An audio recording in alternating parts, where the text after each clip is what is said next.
হেই, আপনি বলুন তো আপনি এখানে কেন এসেছেন? হ্যাঁ, হঠাৎ করে আমার সাথে দেখা করতে কেন এসেছেন? সকালবেলা গাড়িটা নিয়ে বেরিয়েছিলাম কোর্টে যাবো বলে। আরামবাগ কোর্টে? ইয়ার কি হচ্ছে? হ্যাঁ দেখুন, আমার যথেষ্ট কাজ আছে। আপনি কাউকে কিছু না বলে হঠাৎ করে বাড়ি থেকে বেরিয়ে এসেছেন, সবাই চিন্তা করছে, তাই আসতে হলো আর কি। আপনি আমার জন্য চিন্তা করছিলেন কাব্যবাবু? হ্যাঁ, না আমি না, মানে মা বাবা সবাই চিন্তা করছিলেন, আমাকে বারবার বলছিলেন যে একবার গিয়ে দেখে আসতে আপনি ঠিকঠাক পৌঁছেছেন কিনা। কেন? বাবার সাথে তো আমার কথা হলো।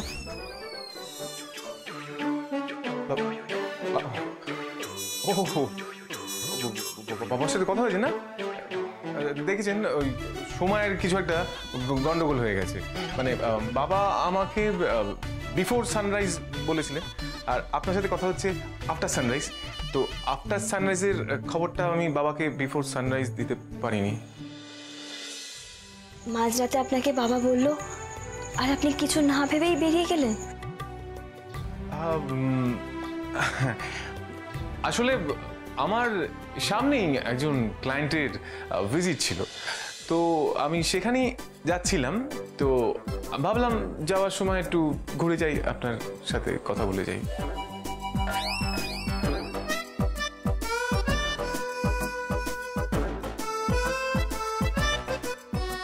দেখুন না, আপনি যদি গেটে দাঁড়িয়ে থাকতেন, আমার গাড়িটা হয়তো আপনার সামনে থেকেই চলে যেত। তো আপনি তখন কি ভাবতেন যে এতটা এলাম, আপনার সাথে দেখা করলাম না, আপনার কোনো খোঁজ খবর নিলাম না। লৌকিকতা বলে তো জিনিস আছে, তখন তো আমারই বদনাম হবে। হ্যাঁ, আপনি তো আমার বদনাম করবেন, সেটা আমি হতে দেবো না। একেবারে আমাদের বাড়ির সামনে দিয়েই গাড়ি নিয়ে যেতেন, তার মানে তো আমাদের বাড়ির সামনের কোনো ক্লায়েন্ট? হ্যাঁ, খুব খুব সামনে, এই তো খুবই সামনে। কে বলুন তো? আমি তো নিশ্চয়ই চিনবো তাহলে, তাই না? হ্যাঁ, ওই যে সমাদদার সেই। সমাদদার? হ্যাঁ। মানে কি করে সমাদদার বাবু, একটু বলবেন?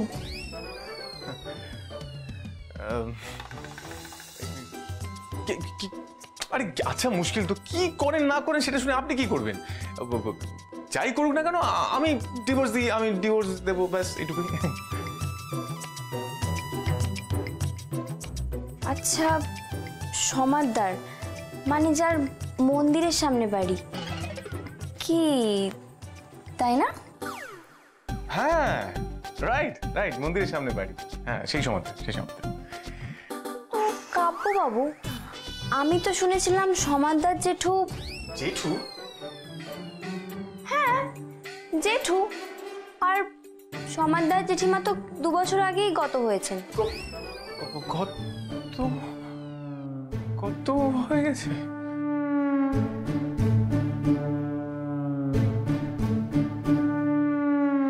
কাব্যবাবু, সমাদদার জেঠু কাকে ডিভোর্স দেওয়ার জন্য আপনাকে ডেকেছিল বলুন তো? উনি আর কাকে ডিভোর্স দেবেন? জেঠিমা তো নেই। আমার মনে হয় অন্য কারোর ডিভোর্সের জন্য আমাকে ডেকেছেন। আমার কি আছে, আমি তো যাকে তাকে ডিভোর্স দিই। বলছি, আপনি কিছু জল দেবেন? এ বাবা, আপনি তখন থেকে এসেছেন, আমি আপনাকে জলের জন্য জিজ্ঞেস করিনি। আপনি এদিকে আসুন। আপনি বসুন এখানে। বলছি, মা জানতে পারলেন আমাকে খুব বকাবকি করবে। আমি আপনার জন্য একটু জল নিয়ে আসছি। হ্যাঁ,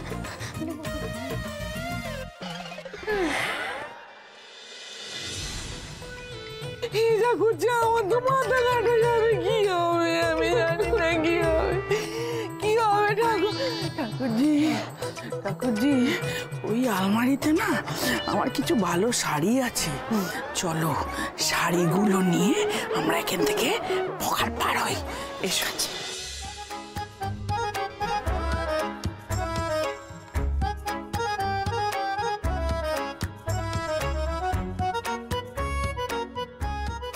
এই দাঁড়ান, কি করছেন এগুলো? শাড়ি নিচ্ছি। না, শাড়ি নেওয়া যাবে না। সব নিয়ে নি। আগে আমি আমার পছন্দ মতো শাড়িগুলো বেছে বেছে নিই, তারপরে যা পরে চড়ে থাকবে আপনার কাছে পাঠিয়ে দেবো। হ্যাঁ, কি সাংঘাতিক মেঘো!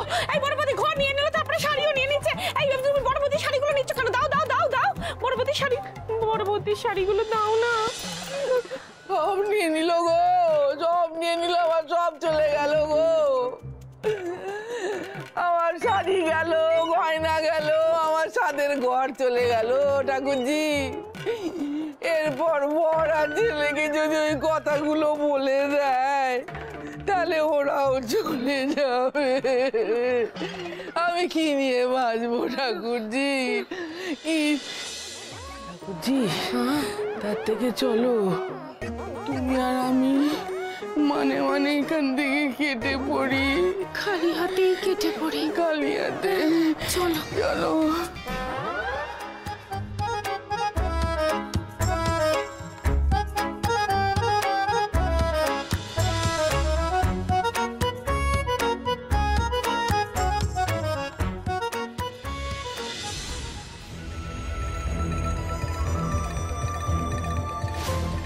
খুব চালাক না? ভাবলে করে চাবিটা লুকিয়ে নেবে আর আমি দেখতে পাবো না।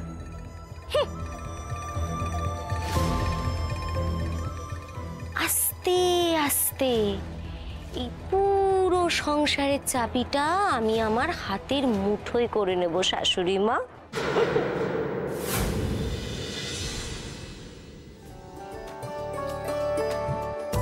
কাব্যবাবু, এই নিন মায়ের হাতে বানানো নাড়ু। উনি কোথায়? উনি একটু বেরিয়েছেন, মায়ের ফিরতে একটু দেরি হবে। আপনি তো মনে হয় তার আগেই চলে যাবেন, আর মায়ের সঙ্গে দেখাও হবে না আপনার। না না, সে কি, সেটা বলে হয় নাকি? আমি ওনার সাথে দেখা করেই যাবো। আপনি অপেক্ষা করবেন? চল, তাহলে আমি একটু আপনার জন্য চা বানিয়ে আনি। চা করবেন? করবো। ঠিক আছে। এই দাঁড়ান দাঁড়ান, এক মিনিট। বলছি কি, আপনার কিছু করতে হবে না। আপনি তো হাতে পায়ে লক্ষ্মী, চা করতে গেলে যদি আবার কেলেঙ্কারি করে ফেলেন। হ্যাঁ, তাই বলছি, কিচ্ছু করতে হবে। এখন তো আমি এইটুকু করতেই পারি উকিলবাবু। ওই বাড়িতে তো ঠাম্মি, কাকিমা, এদের কাছে তো এইটুকু শিখেইছি, আমি পারবো করতে। ওই বাড়ির লোকেরা এই একবেলাতে আপনাকে খুব মিস করছে। আর আপনি? আমি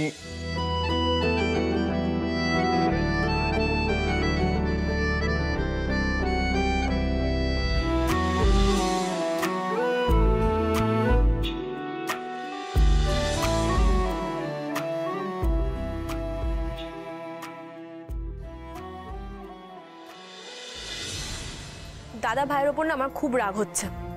ঘটক দিদি চলে গেল, ওর কাছে না গিয়ে দাদা ভাই কোন আক্কেলে আজ কোর্ট গেল ভগবানই জানে। না না, শালাবাবু এটা একদম ঠিক করেনি। আমাদেরকে কিছু একটা করতে হবে, বুঝলি দি ভাই। ও তুহিনদা, তুমি অন্তত একটা উপায় বার করো। আরে উপায় বার করার চেষ্টা তো করছি, কিন্তু ওসব কিন্তু করো না তো রাজ্জা ভাই, উপায় একটা বের করো। ঘটক দিদি ছাড়া বাড়িটা খা খা করছে, যেভাবে হোক ওকে ফিরিয়ে আনো। আমি কি করবো সেটাই তো। আমার সব ছিনিয়ে নিচ্ছে শিউলি আমার কাছ থেকে সবকিছু ছিনিয়ে নিচ্ছে ঠাকুরজি। আমাকে কিছু একটা, কালকে কোজাগুলি লক্ষ্মী পুজো না বাবা, কাল আমি লক্ষ্মী পুজো করবো। আমি মা লক্ষ্মীর আরাধনা করব, মা লক্ষ্মীর কাছে প্রার্থনা করবো, ঠাকুর আমার সোনা দানা শাড়ি গয়না সবকিছু ফেরত দাও ঠাকুর। আমার ঘরটা যেরকম আগে ভরা ভরা ছিল, আমার সংসারটা ভরিয়ে দাও ঠাকুর। আমার সংসারটা, ও তোমরা সবাই এখানে আছো? ও মা গো, কালকে কোজাগুলি লক্ষ্মী পুজো, আমি লক্ষ্মী পুজো করবো ব্যাস। না না, আমাদের বাড়িতে লক্ষ্মী পুজোটা হয় কখন? যেদিনকে কালী পুজো হয় সেই দিনকে। হঠাৎ করে এখন লক্ষ্মী পুজো করার কি দরকার পড়ছে বুঝতে পারছি না। মানে বাড়ির লক্ষ্মী চলে গেছে বলে সেটা কম্পেনসেট করতে চাইছো? আরে বাবা জি, আসলে দুর্গা পুজো হয় সেইখানে লক্ষ্মী পুজো করতে হয়। এখন যদি তুমি কিপটেমি করো তাহলে। কিপটেমি করছি না, বাড়ির লক্ষ্মী মনের কষ্টে বাড়ি ছেড়ে চলে গেছে আর তুমি লক্ষ্মী পুজো করছো। তুমি শাশুড়ি মা, লজ্জা করছি না তোমার? না, তোমাকে বুদ্ধিটা কে দিয়েছে? ও বুঝেছি, হ্যাঁ, আমার এই কুবুদ্ধি দাতা বোন মান্তু, তাই তো? আমি নয় দাদা, আমি কেন তুমি সব বলো না না আমি জানি জানি ঘটক দিদি চলে গেছে, তোরা সেটা সেলিব্রেট করতে চাইছিস। এমা ছি ছি, একদম নয়, বিশ্বাস করো দাদা, আমি এসব কিছু চুপ! বড় বৌদি। আর একটা কথাও বলবি না। যতদিন না ঘটক দিদি এই বাড়িতে ফিরে আসছে ততদিন এই বাড়িতে লক্ষ্মী পুজো হবে না, ক্লিয়ার? শ্বশুর বাবা, এসব আপনি কি বলছেন বলুন তো? আমি তো এই বাড়ির লক্ষ্মী, আর লক্ষ্মী পুজো হবে না? না দেখুন, দুর্গা পুজোর সব দায়িত্ব তো ওই একটা বাইরের মেয়ে, না মানে ঘটক দিদির ওপর দিয়েছিলেন। তাই এই যে লক্ষ্মী পুজো, এই লক্ষ্মী পুজোর দায়িত্বটা আমাকে দেওয়া হোক। আমি একদম দায়িত্ব নিয়ে লক্ষ্মী পুজো করব। ঠিক আছে শাশুড়ি মা? এ বাবা, এবার কি বলি?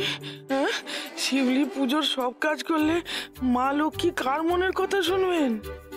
যদি শিউলির মনের কথা শোনেন তাহলে তাহলে তোমার ভিটে মাটি চাটি হয়ে যাবে। মা, মাগো। শাশুড়ি মা, কি ভাবছেন? হ্যাঁ, কিচ্ছু ভাববেন না বাবা, কিচ্ছু ভাববেন না। আপনি ভাবছেন তো যে এই পুজো করতে গিয়ে আপনার অনেক টাকা খরচা হয়ে যাবে? না, আমি এই পুজোটা একেবারে দায়িত্ব নিয়ে সব গুছিয়ে গাছিয়ে তবেই করব। দেখবেন আপনার একটা পয়সাও বেশি খরচা হতে আমি দেব না। তুমি কি আমাকে খরচার ভয় দেখিয়ে এ বাড়িতে লক্ষ্মী পুজো করতে চাইছো গোবিন্দ মল্লিককে? হ্যাঁ, এ বাড়িতে লক্ষ্মী পুজো হবে না। আর লক্ষ্মী বিষয়টা না তোমার থেকে আমি বেশি ভালো বুঝি, কেমন? এ বাড়ি থেকে যতদিন না অলক্ষ্মীর বিদায় হচ্ছে ততদিন এই বাড়িতে লক্ষ্মী পুজো হবে না।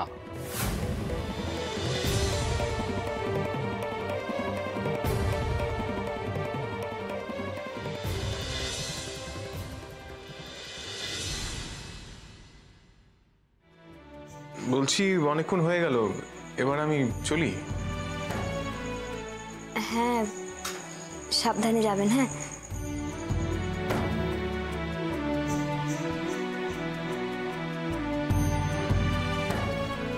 বলছি মাঝে মধ্যে আমাদের বাড়ি যাবেন।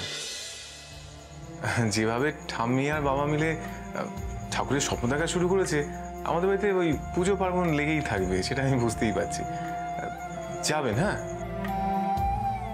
কোন পরিচয় যাব বলুন তো? আর গেলেও বা শিউলি আমাকে ঢুকতে দেবে কেন? ও আপনাকে মল্লিক বাড়িতে ঢুকতে দেওয়ার কে? শিউলি তো ওই বাড়ির বউ কাবুবাবু। কাকিমা তো ওকে ওই বাড়ির বউ হিসেবে মেনেই নিয়েছে। আর ও তো সাক্ষী নিয়ে এসে আমাকে অপরাধী প্রমাণ করেই দিয়েছে। আপনি বারবার এক কথা কেন বলেন বলুন তো? হ্যাঁ, আমি কি আপনাকে একবারও বলেছি আপনি অপরাধী? আমি কি কোনোদিন বলেছি যে আপনি আমাকে বিয়ে করার জন্য শিউলিকে কিডন্যাপ করেছিলেন? বলেছি? বলিনি তো?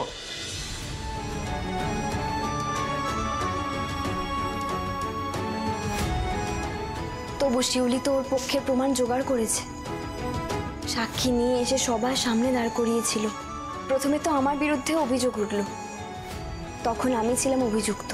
তারপর তো ও সব প্রমাণ দেখিয়ে আমাকে দোষী সাব্যস্তও করলো। কিন্তু আমি তো আমার নির্দোষ হওয়ার প্রমাণ কাউকে দিতে পারিনি উকিলবাবু। আর আপনি তো খুব ভালো করেই জানেন প্রমাণটা কত জরুরি। প্রমাণ ছাড়া তো কিছু হয় না। নির্দোষ হওয়ার প্রমাণ ছাড়া আপনাদের বাড়িতে তো আর পা দেওয়া যায় না। প্রমাণ না? হ্যাঁ, প্রমাণ। ঘটক দিদি ভুল তো বলেনি। উকিল হয়ে এটা আমার মাথায় আসেনি কেন? সত্যি তো, শিউলি প্রমাণের জোরই টিকে গেছে। ঘটক দিদি ওসব করেনি, এটা আমার বিশ্বাস। কিন্তু ওনার নির্দোষ প্রমাণও নেই। প্রমাণ দরকার তাহলে।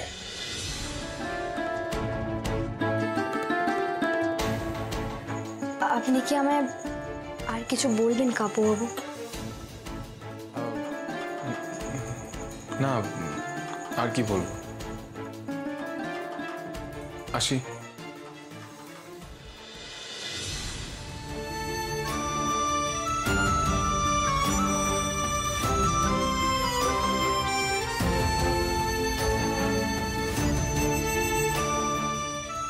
ঘটক দিদি, আমার গাড়ি চুরি হয়ে গেছে, আমার গাড়ি এখানে নেই। কি? আমি থাকতে উকিল বাবুর গাড়ি চুরি? কি হলো কাবু বাবু, গাড়ি আপনার নেই, কোথাও নেই। আরে এখানেই ছিল, কোথায় চলে গেল? দাঁড়িয়ে আছেন কেন? চলুন চলুন। ও হ্যাঁ, চলুন চলুন। কাবু বাবু, ওই তো আপনার গাড়ি। কাবু বাবু দেখুন, নিশ্চয়ই কোনো গরুর গাড়ির ড্রাইভার আমার গাড়িটা নিয়ে চলে যাচ্ছে। কেন একে বেঁকে যাচ্ছে দেখুন। তো আপনি এখানে দাঁড়িয়ে আলোচনা করবেন? গরুটা ধরুন, মানে আপনার গাড়িটা ধরুন, চোর তো নিয়ে চলে যাবে। চলুন।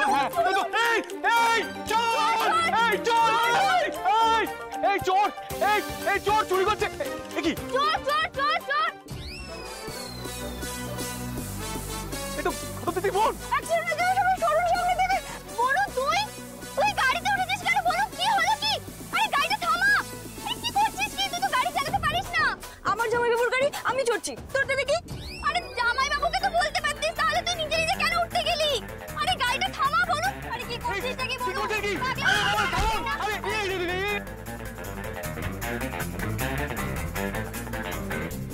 আরে থামান, আরে কি?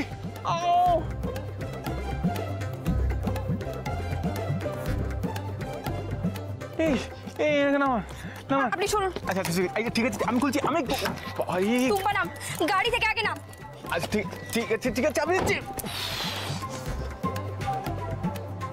তুই গাড়িতে চড়েছিলি কেন টুম্পা? বেশ করেছি আমি গাড়িতে চড়েছি। আজকে যদি ওই লোকটার কিছু একটা হয়ে যেত, আমরা কি জবাব দিতাম বল? কি জবাব দিতাম? কি আপনি? হ্যাঁ সত্যি? দাদা আপনাকে বলছি, কেরম ভাবে গাড়ি চালাচ্ছিলেন? কত জোরে লেগে গেল? আমি চালাইনি। দাদা আসলে ও বুঝতে পারেনি দাদা, ও তো ছোট বাচ্চা, তাই বুঝতে পারেনি। আর এমনিতেও ওর হাতটা একটু পাকা নয়, ভুলবশত চালিয়ে দিয়েছে। ক্ষমা করে দিন দাদা, আর কোনোদিন হবে না এই ভুলটা। আর কোনোদিন হবে না। ক্ষমা করে দাও বললেই হলো। বললেই হয়ে গেল। বলছি তো সরি। হ্যাঁ ঠিক আছে। হে টুম্পা, তুই গাড়ি চালাতে পারিস যে গাড়ি চালাতে গেছিলি? এই শোন, তুই পারিস না বলে কি আর কেউ পারে না? সবে তো গাড়ি চালানো শিখছি, দুদিন যেতে দে, হাতটা সেট হোক, তারপরে দেখিস। বাহ, হাত সেট করে না, আমার শখের গাড়িটাই পেলেন? হ্যাঁ, এই বাই দ্য ওয়ে, আমার গাড়ির চাবি পেলেন করতে? ওই তো আপনি আপনার গাড়িতে রেখেছিলেন, মনে নেই? তেরে আমিও না, মানে সত্যি। টুম্পা, তোর লজ্জা করলো না? ছি ছি, তুই কাপু বাবুর গাড়িটা এইভাবে না জিজ্ঞেস করে নিয়ে বেরিয়ে পড়লি কেন? ওই তো আমার জামাইবাবু হন। জামাইবাবুর একমাত্র গাড়িটা কি ওনার একমাত্র শালিকার নয়? না নয়। এই কি সব বলছে? বোনকে বোঝান। আরে বাবা, আমি তো কথা বলছি, আপনি একটু চুপ করুন না। টুম্পা, তোর কি মাথাটা পুরোটাই খারাপ হয়ে গেছে বল? তুই জানিস না আমাদের কোনো গাড়ি কেনার ক্ষমতা নেই, আর তুই এখন লেখাপড়া ছেড়ে দিয়ে ট্যাক্সি চালাবি নাকি? হ্যাঁ, তুই একটু চুপ কর তো, সারা জীবন বিক্রি রয়ে গেল। শোন, বড় হতে গেলে না বড় স্বপ্ন দেখতে হয়, ঠিক এই গাড়িটার মতো। তোর মতো কি এই এদো আরামবাগে 200 টাকার ঘটকালি করবো নাকি আমি? ওই তো কদিন যাক, বাড়িটা বেচে কলকাতায় গিয়ে আমি। টুম্পা, তুই বাড়ি বেচবি মানে? তুই কি বলছিস টুম্পা? বাড়ি বেচবি? বাড়িটা আমাদের কাছে মন্দিরের মতন টুম্পা, আমরা ছোটবেলা থেকে ওখানে বড় হয়েছি। বাবা নিজের সবটুকু দিয়ে ওই বাড়িটা বানিয়েছিল, আর তুই ওই বাড়িটা বেচে দেওয়ার কথা বলছিস? আমি তোকে আজ শেষবার বলছি টুম্পা, তুই এই কথাটা আর কোনোদিনও মুখে আনবি না, নইলে কিন্তু আমি মাকে। আরে তুই শুধু ভুল বুঝছিস জানিস তো। আরে ও তুই না শুধু আমার দোষ দিতে পারলেই বাঁচিস। আমি তো এটাই বলছিলাম যে আমি কলকাতায় গিয়ে বাড়ি কিনবো, মানে হচ্ছে যে চাকরি বাকরি পাবো, বাড়ি বেচে। না না না না, বাড়ি বেচে না, এমনি চাকরি বাকরি পেয়ে বাড়ি কিনবো, গাড়ি কিনবো, তারপরে গাড়ি চালাবো। ওই জন্যই শিখছিলাম, বুঝলি?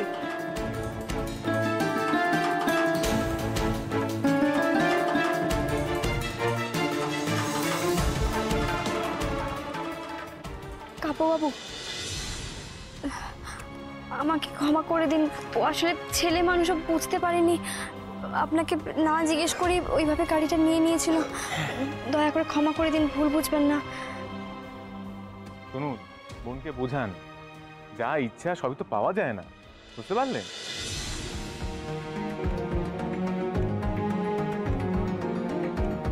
দাঁড়িয়ে রইলেন কেন? গাড়িতে উঠুন। কাপুবাবু, আমার বাড়ির দুপা পেছনেই, আমি নিজে হেঁটে হেঁটে চলে যেতে পারবো।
ঠাম্মি যেন কি একটা বলতো।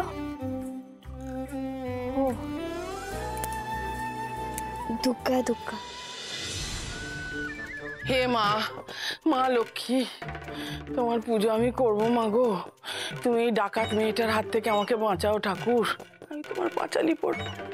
আমি জানি মা লক্ষ্মী, আমি ছোটবেলায় কোনোদিনও পড়াশোনা মুখস্থ করিনি, কিন্তু আমি তোমায় কথা দিচ্ছি মা লক্ষ্মী, আমি পাঁচালি মুখস্থ করে কালকে তোমার সামনে আমি পড়বো।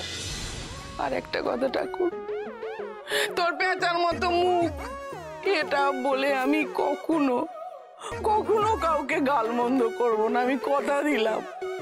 আর কালকে আমি তোমার পুজোতে ওই জুতো সেলাই থেকে চমড়ি পাট, না না না, ওই মালা গাঁথা থেকে পাঁচালি পড়া পর্যন্ত আমি খুব মন দিয়ে করব। শুধু ডাকাত মেয়েটার হাত থেকে তুমি আমায় বাঁচাও মা লক্ষ্মী। তুমি এসেছো কেন? তুমি কেন এসেছো? আমার কাছে কিছু নেই। হ্যাঁ, আমার মা লক্ষ্মীর কাছেও কিছু নেই গো। আমার কাছে কিছু নেই, মা লক্ষ্মীর কাছে কিছু নেই, মা লক্ষ্মীর কাছে কিছু নেই। দূর শাশুড়ি মা, আপনি এরকম কেন করেন বলুন তো? আমি কি সবসময় আপনার কাছে কিছু চাইতেই আসি নাকি? তুমি চাইতে আসোনি, তার মানে তুমি ফেরত দিতে এসেছো। কি ফেরত দেবে বলো না? কি দেবে গো? মানে ওই পেপার গোল্ড, না শাড়ি, না গয়না, না আমার ঘর, কোনটা দেবে বলো? দেবই তো। আমি এসেছি আপনাকে মুক্ত করে দিতে এসেছি শাশুড়ি মা। ডানা মেলা পাখির মতো হালকা, ফুরফুরে, ভার মুক্ত। কোথায় গেল? এই তো, হ্যাঁ, আপনার এই যে শরীর, এই শরীরে এত ভার কেন বইবেন বলুন তো আপনি? ডানা মেলা পাখির মতো। না না না না না না না, আমি মুক্ত হতে চাই না। এই, তোমার কি মতলব বলো তো? কি চাও তুমি? আমি তোমার কথা বিশ্বাস করি না, বলো তো কি চাও? ও শাশুড়ি মা, আমি কি বললাম আপনাকে? আমি এসেছি আপনাকে মুক্ত করে দিতে, একেবারে হালকা করে দেবো জানেন। এই যে আপনার কাঁধে যে সংসারের এত দায় ভার যা আছে সব আমার কাঁধে নিয়ে আমি আপনাকে মুক্ত করে দেব, একেবারে হালকা। দেখবেন কিভাবে হালকা করবো।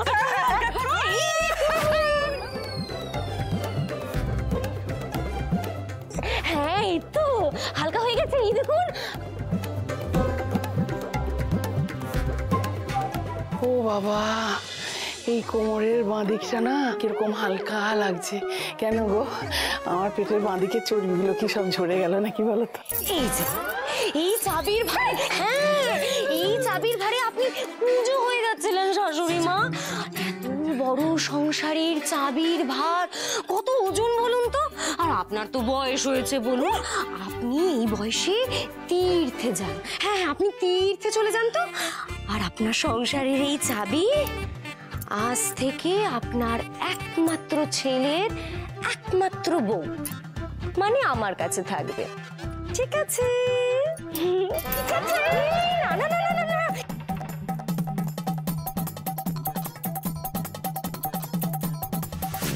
আমি গেলাম গো। ও বাবা, এই মেয়ে তো ডাকাত। তুমি বলো তো কি চাও, কি চাও তুমি? আমি আমি আমি বুঝতে পারছি না তুমি কি চাও। ও বাবা, তুমি এরকম করছো তো করো, কিচ্ছু বলবো না। মা লক্ষ্মী না তোমাকে এরকম গোল গোল বড় বড় চোখ দিয়ে দেখছে, দেখবে তোমায় পাপ দেবে, দেখবে। তাকিয়ে দেখুন শাশুড়ি মা, লক্ষ্মী ঠাকুরের চোখে নাকে মুখে না একটা ওই কাগজ আটকানো রয়েছে। উনি কিচ্ছু দেখছেন না। কাল পুজো, উনি কাল দেখবেন। টাটা। আমার চাবিটা চলে গেল। হে ঠাকুর, আমার চাবিটা চলে গেল ঠাকুর। আমি হালকা হয়ে উঠছি, আমি উঠছি, আমি কি করছেন? মা গো, ও মা কোথায় গেলে গো? মা শিগগির আসুন মা। ও মা, বড় বৌমা, বড় বৌমা, বেশি কথা বললে যে মান থাকে না এটা তোমাকে কতবার শিখিয়েছি। শিউলিকে নিয়ে তোমরা মাতামাতি শুরু করে দিয়েছিলে, এখন বোঝো? ঘটক দিদিকে তোমরা বাড়ি থেকে বার করে দিয়েছো। ঘটক দিদি তো কতবার বলেছে যে তার বোন টুম্পা মিথ্যেবাদী, তাকে বিশ্বাস না করতে, কিন্তু তোমরা তার কোনো কথাই শুনলেন না। আরে বাঁদরকে লাই দিলে সে মাথার উপর উঠে যায়, বুঝেছো? কি করে বুঝবো মা, কি করে বুঝবো? এই শিউলি মেয়েটা এত ধুরন্ধর, কি করে বুঝবো আপনি বলুন? এখন বুঝতে পারছো তো বড় বৌমা? আমার গবা তোমার চেয়ে অনেক ভালো মেয়েকে এবারই বউ করে নিয়ে এসেছিল। শিউলি যে তোমার একটা কিডনি বের করে বিক্রি করে দেয়নি, এটা তোমার 14 পুরুষের ভাগ্য। আর ঘটক দিদির মতো লক্ষ্মী মেয়েটাকে তুমি আর মান্তু বাড়ি থেকে বের করে দিলে। দশমীর রাতে কাউকে কিছু না বলে নিঃশব্দে বাড়ি থেকে চলে গেল মেয়েটা। এর ফল তো তোমাদের ভুগতে হবে বড় বৌমা। কি করবো মা, আমি তো আমার মুম্বার জন্যই। কথা বলে না, আটেও যার শিক্ষা হয় না তার আশিতেও শিক্ষা হয় না। এই কথাগুলো বোধহয় তোমার বুদ্ধি আর বোধগম্য দেখেই লেখা হয়েছিল। যাকে যা হবার তা হয়ে গেছে, এখন যাও ঘটক দিদিকে আনবার ব্যবস্থা করো। হ্যাঁ, সেই একমাত্র পারে শিউলিকে সায়স্তা করতে, বুঝেছো? কি হলো, চুপ করে দাঁড়িয়ে থেকো না, যাও ঘটক দিদিকে ফিরিয়ে নিয়ে আসো। নইলে দেখবে একদিন শিউলি এই মল্লিক বাড়িটাকেও বিক্রি করে দেবে। বড় বৌমা, এই তোমার রাজ্য আর রাজপুত্রকে বাঁচাতে পারে একমাত্র ওই ঘটক দিদি, বুঝেছো? যাও ওকে আনবার ব্যবস্থা করো, যাও। যাই, ঘটক দিদিকে এই বাড়িতে ফিরিয়ে নিয়ে আসি। ঘটক দিদির কাছে যাবেন না? আপনার কি অবস্থা করি দেখুন। কাল সারা দিন আপনি শুধু বাথরুমে যাবেন আর আসবেন, যাবেন আর আসবেন।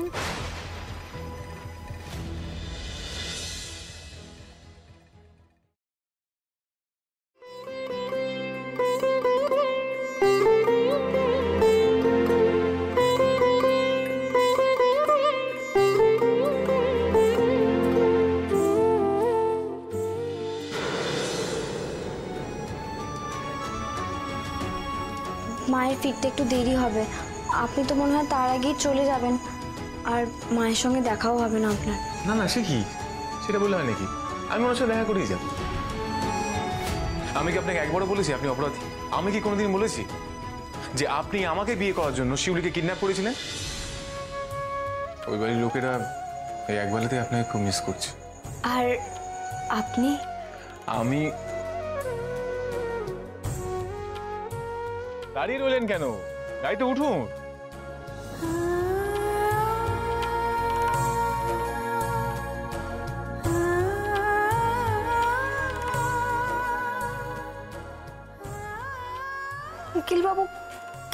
সকালে আরামবাগ এলেন।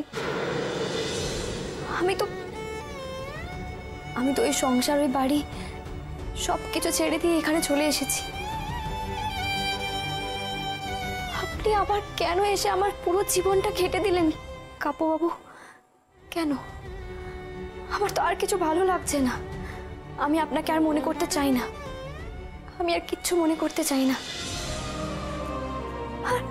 আর বাবা আর মিনুমা ওরাও কোথায় গেল? কবে আসবে? আমি এই দিদি, আরে জামাই এসেছিল শুনলাম, তুই তারপরেও ওনার সঙ্গে বাড়িতে ফিরে গেলি না?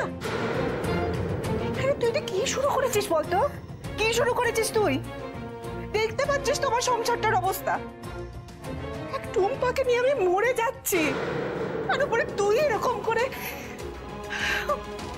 মা, আমি তো বললাম তোমাকে আমি কালকে থেকে ঘটকালি কাজটা শুরু করছি। বাবাকে আর এই অসুস্থ শরীরে ঘটকালি করতে হবে না। তোমরা আর কিছু চিন্তা করো না মা, আমি সব করে নেব। আর বাবাকে কিছু করতে হবে। আর বাবা বাবা বাবা কোন বাবা?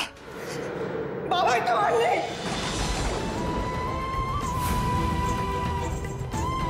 মা, মা তুমি কি বললে? মা বলো না বাবা নেই মানে। মা তুমি কি লুকোচ্ছ? বলো না বাবা কোথায় গেছে? মা বলো না। মা কতবার তোকে বলেছি যে বাবা মালদা গেছে, বাবা নেই তো এখানে, তাহলে কেন বারবার বাবা বাবা করছিস তুই? কাকিমা, ও রত্না কাকিমা বাড়ি আছো? কে? কাকিমা, কাকিমা বলছি ওই বাড়ির দড়িলটা বার করে রাখতে বলেছি, রেখেছো তো? ওটা আবার দেখাতে হবে তো। এরে দিদি যদি জানতে পারে যে ওর বাবার বাড়ি বিক্রি করে আমি আর টুম্পা কলকাতায় চলে যাব ভাবছি, তাহলে তো বাধা দেবেই। ঈশ্বর রক্ষা করো আমায়।